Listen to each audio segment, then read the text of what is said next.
केकरा कहबै हम सोना हमारी रिकॉर्डिंग स्टूडियो संत कबीर चौक 77 कि तोड़ा बिना रहबै हम कोना गे, कि तोड़ा बिना रहबै कोना गे, के जानू हमें रहबै कोना गे। केकरा कहबै हम बाबू सोना हरदम आबै रोना गे, केकरा कहबै हम बाबू सोना तोड़ा बिना रहबौ कोना गे। गे बगली रहबौ कोना गे, गे जानू रहबौ कोना गे। केकरा कहबै हम बाबू सोना हरदम आबै रोना गे, केकरा कहबै हम बाबू सोना हरदम आबै रोना गे।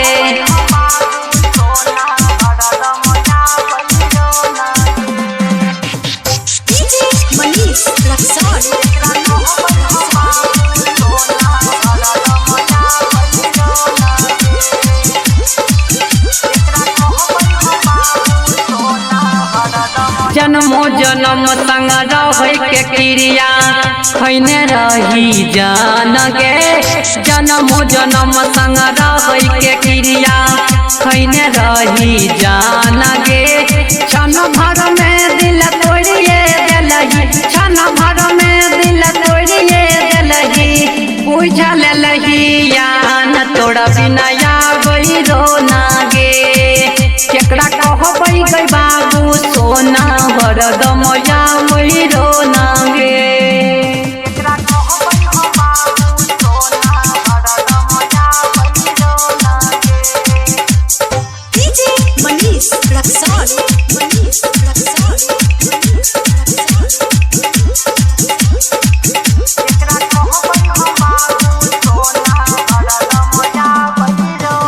मिलै ने दिलो में चैन हमरा तोड़ा खातिर एको पल गे, दिलो में ने चैन मिलै छै हमरा तोड़ा खातिर एको पल गे।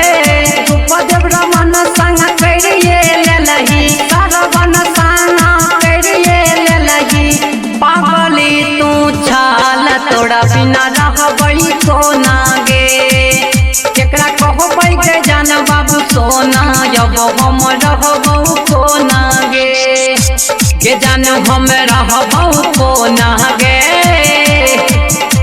कि तोड़ा खातिर रहबै कोना गे, केकरा कहबै हम बाबू सोना जाना रहबै कोना गे। केकरा कहबै गे बाबू सोना तोड़ा बिना रहबौ कोना गे। हमारी रिकॉर्डिंग स्टूडियो संत कबीर चौक 77।